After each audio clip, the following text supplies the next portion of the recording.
جو بندوبست رب کرتا ہے. آزمائش آ جاتی ہے, بڑے بڑوں پہ آ جاتی ہے, لیکن بعض اوقات بڑی تکلیف ہوتی ہے جب اس بندے کو لوگ کٹہرے میں کھڑا کر دیں جس کا جرم ہی کوئی نہیں, اس شخص سے لوگ سوال جواب شروع کر دیں جس بیچارے کے خیال میں بھی وہ بات نہیں. پھر وہاں وضاحتیں دینا, نہ کردہ گناہوں کی وضاحتیں دینا, یہ بڑا بوجھ بنتا ہے, بڑی تکلیف ہوتی, اور لوگ کرتے ہیں یہ کام. پھر اللہ تعالیٰ جب بندوبست فرمائے, صحیح بخاری میں حضرت جریج کا ذکر فرمایا. جریج نفل پڑھ رہے تھے, ماں نے آواز دی, وہ آ نہیں سکے, نماز میں تھے, ماں ناراض ہو گئی. اس نے ہاتھ اٹھا کے کہا اللہ یہ اتنی دیر تک مرے نہ جب تک کسی بری عورت کا منہ نہ دیکھ لے. کسی اور کی دعا کے لیے سند نہیں ہے کہ وہ تیرے حق میں ضرور قبول ہوگی, لیکن ماں باپ کی دعا کے لیے میرے نبی پاک نے سند بیان کی ہے. سید عالم صلی اللہ علیہ وسلم فرماتے ہیں جب بھی ماں باپ اولاد کے لیے ہاتھ اٹھاتے ہیں رب ضرور قبولیت کا شرف عطا کرتا ہے. تو جہاں سند موجود ہے نا, کچھ افتتاح ابا جی سے بھی کرا لینے چاہیے, کچھ کام شروع کرنے سے پہلے صرف اماں سے ہی دعا کرا لینی چاہیے. یہ والا افتتاح بھی بڑے کام کا ہے کیونکہ یہاں سند بیان کر دیا میرے نبی کریم. تو جناب جریج کی ماں ناراض ہو گئی, کہنے لگی اللہ اس نے میری بات نہیں سنی. اب تھے تو وہ نیک, لیکن رب کریم کی حکمت کا تقاضا ہے, ماں کی دعا کو بھی قبول کرنا تھا. اللہ نے آزمائش میں مبتلا کر دیا. والدہ تو چلی گئیں, وہ ایک خیمے میں, ایک کٹیا میں, ایک جھونپڑی میں عبادت کرتے تھے, اللہ کو یاد کرتے تھے, رب رب کرتے تھے, اور لوگ ان کی بڑی تعریف بھی کرتے تھے. لوگ ان کے ارادت مند بھی تھے, عقیدت مند بھی تھے, اہل محبت بھی تھے. ایک عورت آ گئی, بس وہ اللہ کی حکمت پوری ہونی تھی. اس نے آ کے پہلے تو انہیں اپنی طرف مائل کرنا چاہا, جب نہ مائل ہوئے تو الزام لگا دیا. یہ ہمارے دور کا تقاضا ہے, لوگ پہلے آپ کو اپنے حق میں قائل کرتے ہیں, اپنی فرما برداری میں لانا چاہتے ہیں. اگر آپ نہیں آتے تو پھر وہ آپ کو مجرم قرار دے دیتے ہیں, یا میرے ساتھ چل ورنہ پھر میں تیرے خلاف پراپوگنڈا کروں گا. دو ہی باتیں. پہلے اس نے قائل کیا, جب جناب جنیج قائل نہ ہوئے تو اس نے قریب ایک چرواہا تھا, اس چرواہے کے ساتھ جا کے منہ کالا کیا. مقررہ وقت پہ بچہ پیدا ہو گیا. لوگوں نے کہا کس کا ہے؟ کہنے لگی اس خانقاہ میں, اس حجرے میں عبادت کرنے والے کا ہے. اگر کسی دیندار پر ذرا سا بھی الزام لگ جائے تو آپ یقین کریں کہ بڑے بڑے خوفناک لوگ بھی نیک ہو جاتے ہیں. جن کا اپنا سارا ماضی کالا سیاہ ہو وہ بھی اجالوں کے راہبر بن جاتے ہیں. جن کی اپنی زبانیں ساری زندگی آلودہ رہی ہوں وہ بھی بڑے بڑے اعلیٰ سچ بولنے لگتے ہیں. اعلیٰ کچے میرے مکان کی دیوار کیا گری, لوگوں نے تو میرے صحن میں رستے ہی بنا لیے. بڑے لوگ آ جاتے ہیں, پھر بڑا کچھ کرتے ہیں اور بڑے بڑے خوفناک جملے کستے ہیں. بس کو نقطہ جو ہاتھ آ گیا, ایسا جیسے گرنے کا انتظار کر رہے تھے. اب جناب لوگ اٹھے, احتجاج شروع ہو گیا, شور پڑ گیا. یہ بابا بڑا نیک بنتا تھا, نفل پڑھتا تھا, عبادتیں کرتا تھا, دیکھو اس کا حال کیا ہے کہ اس نے ناجائز بچہ پیدا کیا. بغیر تحقیق کے میں کہہ چکا ہوں کہ الجھے الجھے بکھرے بکھرے روز و شب دیکھے گا کون, لوگ تیرا جرم دیکھیں گے, سبب دیکھے گا کون. لوگ تیرا جرم دیکھیں گے, سبب کوئی غور نہیں کرتا کہ وجہ کیا تھی. او بھائی کچھ تو مجبوریاں رہی ہوں گی, یوں ہی کوئی بے وفا نہیں ہوتا. الزام لگا دیا, شور ہوا, احتجاج ہوا, دنیا اکٹھی ہوئی, ان کا انہوں نے حجرہ گرا دیا, مارا بھی, پیٹا بھی, ایک نیک آدمی کو بدنام بھی کیا, برا بھلا بھی کہا, گالیاں بھی دی, جو کر سکتے تھے کیا. اب جب سزا دینے لگے نا تو جناب جریج کہنے لگے تھوڑی سی اجازت دیتے ہو, مار تو تم نے دینا ہی ہے. کہا جناب ٹھیک ہے دیتے ہیں. انہوں نے کہا صرف 2 نفل پڑھنے ہیں. اب وہ نفل پڑھ رہے تھے تو لوگ اس وقت بھی کہہ رہے تھے فراڈ ہی کر رہا ہے, دھوکہ ہی دے رہا ہے. چونکہ ذہن بن گیا نا, بدگمانی آ گئی. انہوں نے 2 نفل پڑھ کے ہاتھ اٹھائے, کہا اللہ جانا تو میں نے ہے, پر اس رسوائی کے ساتھ جنازے تک نہیں خراب ہو جاتے, قبریں تک نہیں لوگ بدنام کر دیتے. کہ اللہ جانا تو ہے, پھر اس رسوائی کے ساتھ تو میری مدد فرما. اب تو میرا کیس تیری ہی عدالت میں ہے, تو رحمت کا دروازہ کھول. ہاتھ اٹھائے, دعا مانگی, نفل پڑھے, پورے مجمع پہ نظر دوڑائی, کوئی نہیں تھا سپورٹ کرنے والا. کل تک جو کہتے تھے نا تیرے لیے جیئیں گے, تیرے لیے مریں گے, ساری عمر ہی آٹا گدا ہے. لکھاں کیتے نہیں پیڑے, اب وقت آیا تے محمد بخشا کوئی نہیں ہو بیٹھا نیڑے, ایک بندہ بھی نہیں تھا, ووٹر سپورٹر ساتھ دینے والا کوئی نہیں تھا. تو جناب جنید بچے کی طرف اشارہ کر کے کہنے لگے کوئی نہیں بول رہا, تو ہی بول کے بتا دے تیرا باپ کون ہے, تو ہی بول کے بتا دے کون ہے. اللہ اکبر. میرا رب جب چاہے تو بچے بولتے ہیں, رب چاہے تو گونگے بولتے ہیں, رب جب چاہے تو پھر پتھر بھی بولتے ہیں. جب کہا نا تو ہی بتا تو بچہ بولا اور بول کے کہنے لگا میرا باپ جریج نہیں, میرا تو وہ ہے جو بکریاں چرانے والا ہے, وہ میرا باپ. جب رب کریم نے توفیق دی تو بچہ بول پڑا. جب رب بندوبست کرتا ہے کسی کی عزت کی حفاظت کا تو پھر کوئی اسے رسوا کر سکتا. یاد رکھنا جب رب محافظ ہو تو پھر لوگوں کا پراپوگنڈا وہاں کچھ کر سکتا. لوگ کئی دفعہ بڑا گہرا جال بنتے ہیں, سازش کا رنگ بڑا گہرا ہوتا ہے, عام سادے آدمی اس کو سمجھ نہیں پاتے, اس پراپوگنڈے کا حصہ ہو جاتے ہیں, انہیں پتہ ہی نہیں چلتا یہ بات دراصل کیا کی جا رہی ہے. یہ کتنی گہری حسد کی آگ ہے جس کو لوگ بغض کے ساتھ ہوا دے رہے ہیں, اپنی عداوت کے ساتھ اس کو زیادہ جلا رہے ہیں. حضرت سیدنا عائشہ صدیقہ رضی اللہ تعالیٰ عنہ بیان کرتی ہیں, اور لطف کی بات یہ بھی بخاری میں موجود ہے. میں نے جناب جنید کا قصہ عرض کیا تو بخاری سے, یہ عرض کر رہا ہوں تو بخاری سے. یہ واقعہ میں حضور کی امت کے کسی ولی کا بیان کرتا تو لوگوں نے کہنا تھا ہماری سمجھ میں نہیں آتا. بعض لوگوں کا خیال ہے کہ داتا صاحب کی کرامت بھی نبی پاک کی بیان کریں. او خدا کے بندوں کو خیال کرو, داتا صاحب تو کئی سو سال بعد آئے ہیں, وہاں اگر کوئی کرامت ہوگی تو حضور بیان کریں گے. اگر نبی کریم نے پچھلے بنی اسرائیل کے ولیوں کی کرامتیں بیان کر کے تمہیں بتائی ہیں تو اس کا معنی یہ ہے کہ اگر وہاں اللہ یہ شان عطا کر سکتا ہے تو تم تو امتوں کی سردار امت ہو, ان پر تو نیرا فضل ہے, تم پر تو رب کا فضل کبیر ہے. تو بس لوگ سمجھنے کو تیار نہیں, پچھلوں کی مان لیتے ہیں. جناب آصف بن برخیہ کی کرامت جو سورہ نمل میں آئی وہ تو مانیں گے, پر غوث پاک کی کرامت یہ پتہ نہیں عجیب فلسفہ ہے اور کس طرح کا فلسفہ ہے, یہ سمجھ سے بالاتار ہے کہ بنی اسرائیل کا کوئی ولی ہو تو اس کی کرامت ہو سکتی ہے اور نبی پاک کی امت کا ہو تو اس کی ہو ہی نہیں سکتی. کیا معنی ہے اس بات کا؟ اور لوگ ہیں کہ داد و تحسین دے رہے ہیں, واہ واہ کر رہے ہیں. اللہ تعالیٰ سمجھنے کی توفیق عطا فرمائے. حضرت عائشہ صدیقہ رضی اللہ تعالیٰ عنہ فرماتی ہیں ایک عورت تھی اور اسے نبی پاک صلی اللہ تعالیٰ علیہ وسلم نے وہ کلمہ پڑھ کے مسلمان ہوئی, مدینہ طیبہ آ گئی تو حضور نے مسجد نبوی شریف میں اس کے لیے مکان, ایک سادہ سا کمرہ ساتھ مسجد کے بنوا دیا, وہیں رہنے لگی. اکثر وہ سیدہ طیبہ کے پاس آتی تو حضرت عائشہ صدیقہ رضی اللہ تعالیٰ عنہ فرماتی ہیں وہ بڑی باتیں سناتی اور آخر میں کہتی وہ ہار والا دن بھی بڑا عجیب دن تھا اور میرے رب کی قدرتوں کا دن تھا, وہ بھی بڑا عجیب دن تھا. سیدہ عائشہ صدیقہ رضی اللہ تعالیٰ عنہ ایک دن فرمانے لگی کہ تو ہار والے دن کا بڑا ذکر کرتی ہے, وہ کیا دن تھا؟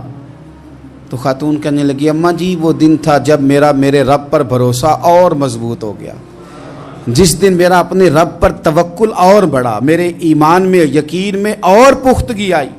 کہنے لگی میں ایک گھر کی کنیز تھی, نوکرانی تھی, اس گھر میں ایک بچی تھی جس کے پاس سونے چاندی ہیرے جواہرات کا ہار تھا. اس زمانے میں نا چمڑے کے اوپر لوگ ہیرے جواہرات لگاتے تھے, کئی دفعہ سرخ رنگ کے چمڑے پہ لگائے جاتے تھے.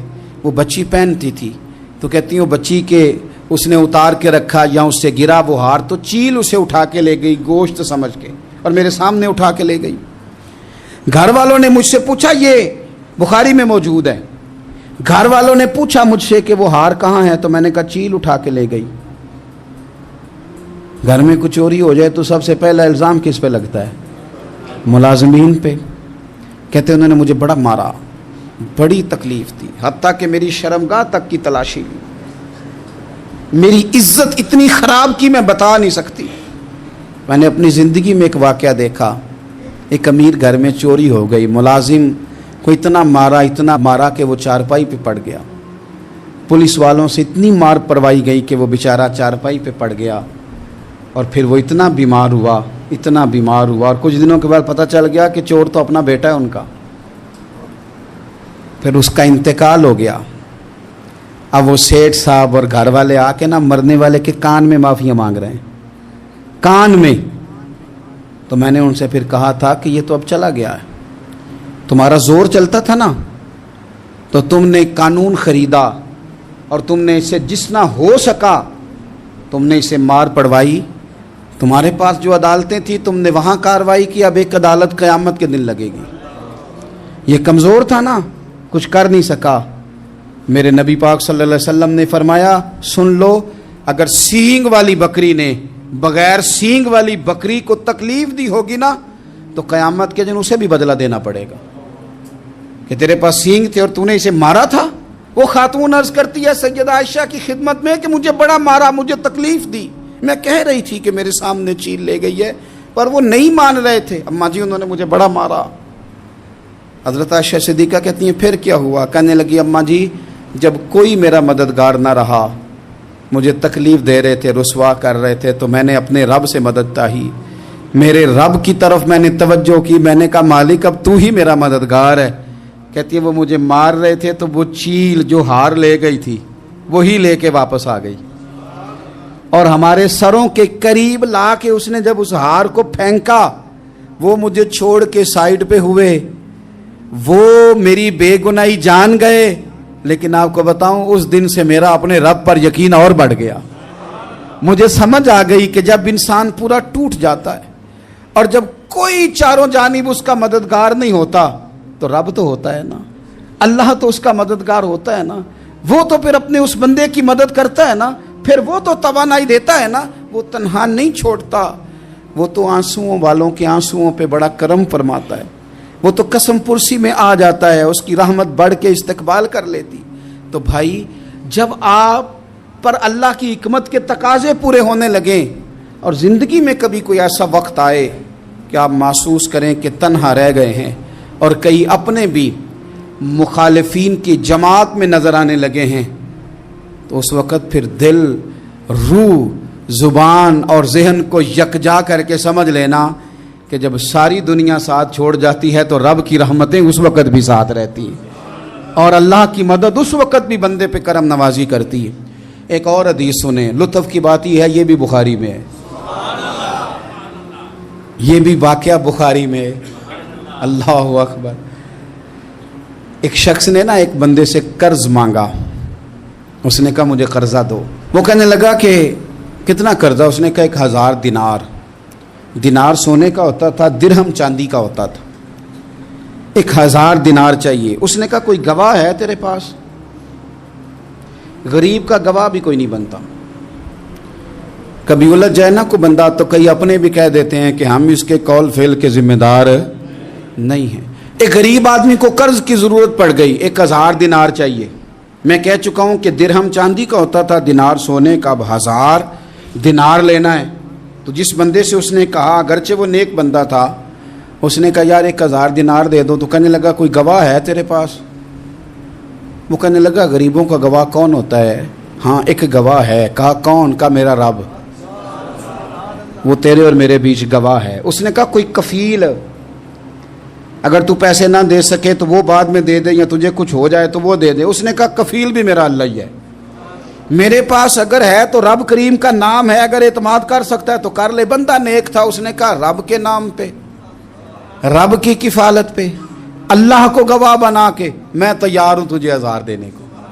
اس نے 1000 دینار دے دیا، وقت واپسی کا طے ہو گیا، وہ چلا گیا پیسے لے کے۔ اس نے پوری محنت کی کہ میں نے وقت پہ پیسے لوٹانے، پوری محنت بھی کر لی، اللہ نے مدد بھی کر دی، پیسے بھی اس تاریخ کو اسے مل گئے۔ بعض لوگوں کا تو لوٹانے کا دل ہی نہیں نہ ہوتا۔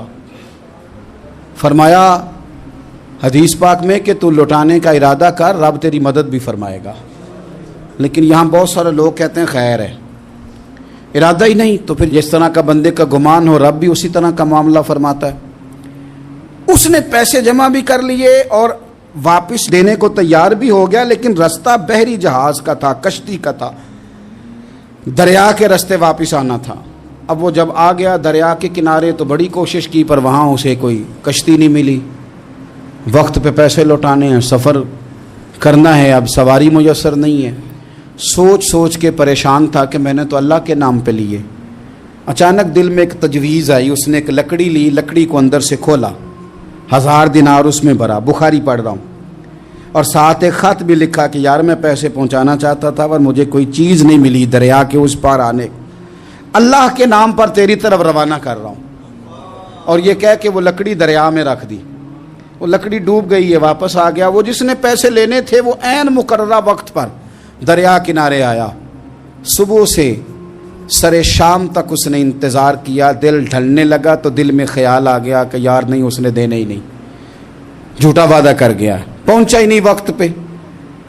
اب جب واپس لوٹنے لگا تو اچانک دریا میں ایک لکڑی تیرتی ہوئی دکھائی دی، کہنے لگا لے جاتا ہوں، شام کو روٹیاں پکانے کے کام آئے گی، ایندھن بنا کے جلا لوں گا، ہنڈیا پک جائے گی۔ لکڑی اٹھا کے جلانے کے لیے گھر لایا، گمان تھا کہ وہ نہیں آیا وعدہ کر کے، اللہ کو کفیل اور وکیل بنا کے اور گواہ بنا کے پھر بھی نہیں آیا۔ لکڑی لے کے گھر گیا، بخاری ہے، اور جب اس کو چیرا نہ کہ میں اس کی آگ جلاؤں گا، کھولا تو اندر سے 1000 دینار بھی نکل آیا، خط بھی نکل آیا۔ اب ذرا سمجھنا، اس کے دل میں بات کس نے ڈالی کہ تو لکڑی میں پیسے ڈال دے؟ اللہ نے۔ اس بندے کو مقررہ وقت پہ کنارے بھیجا کس نے؟ لکڑی صرف اسی کے ہاتھ آئی تو یہ بندوبست کیا کس نے؟ اللہ نے۔ گھر جا کے چیری تو پیسے بحفاظت اس تک پہنچائے کس نے؟ تو پھر ہمیں بھی توجہ اللہ کی جانب ہی کرنی چاہیے، ہمارے پہ دل کی توجہ رب کی طرف ہی ہونی چاہیے نا، ہمیں ادھر ادھر جانے کی، دیکھنے کی، بندوں پر غور کرنے کی ضرورت کیا ہے؟ وہ پیسے پہنچ گئے، یہ وہاں اپنی جگہ پہ پریشان تھا، اس نے 1000 دینار اور جمع کیا۔ پھر دوبارہ ایک دن دریا کنارے آیا، کشتی مل گئی، بیٹھ کے اپنے اس بھائی کے پاس آیا، کہنے لگا دیکھنا مجھ پر بدگمان نہ ہونا، پیسے اس تاریخ کو بھی جمع کر لیے تھے، دریا پہ آیا تھا پر کشتی نہیں ملی تھی، پھر میں نے نا لکڑی میں ڈال کے خط ڈال کے تیری طرف بھیج بھی دیے تھے، لیکن آج میں پھر لے کے آ گیا ہوں۔ وہ کہنے لگا خوش ہو جا، جس رب کو تو نے میرا اور اپنا گواہ بنایا تھا اس رب نے میرے تک پہنچا بھی دیے ہیں۔ جب لوگ اللہ کو گواہ بناتے ہیں، رب کی جانب اپنی توجہ کرتے ہیں، اپنی چاہتوں، خواہشات اور اپنی ساری چٹھیاں اپنے رب کریم کی رحمت کی طرف روانہ کرتے ہیں، پھر اللہ اپنے بندوں کو مایوس نہیں کرتا، اللہ اپنے بندوں کو نواز دیتا ہے، اللہ تبارک و تعالیٰ اپنے بندوں پہ کرم نوازی کرتا۔ او سنگیو، ساری امیدیں سیٹھوں، نوابوں، دنیا داروں سے کیوں وابستہ کرتے ہو؟ ساری توجہات کا مرکز کیوں ان لوگوں کو بناتے ہو جو تمہیں دنیا میں مضبوط نظر آتے ہیں؟ اپنی توجہات کا مرکز اپنے خدا کو بنائیے، اپنے مالک کی جانب اپنی ساری خواہشات کا رخ پھیر دیجئے، اپنی توجہات اپنے رب کی جانب کر لیجئے، وہ اپنے بندوں پہ بڑی کرم نوازی فرماتا ہے، وہ عزتوں کا بھی محافظ ہے، وہ پریشانیوں میں کرم نوازیاں فرمانے والا ہے، وہ ساتھ دینے والا ہے، وہ اس کی رحمت قریب آ کے بندے کو سہارا دیتی ہے، وہ اپنے فضل سے اپنے بندوں کی ہر مشکل میں دستگیری فرماتا ہے۔ اسیاں سے کبھی ہم نے کنارہ نہ کیا، اور تو نے بھی تو دل آزردہ ہمارا نہ کیا، ہم نے تو جہنم کی بہت کی تدبیر، پر مولا تیری رحمت نے گوارا نہ کیا۔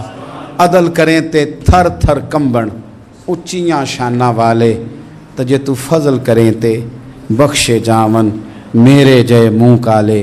آخر دعوایا ان الحمد للہ رب العالمین۔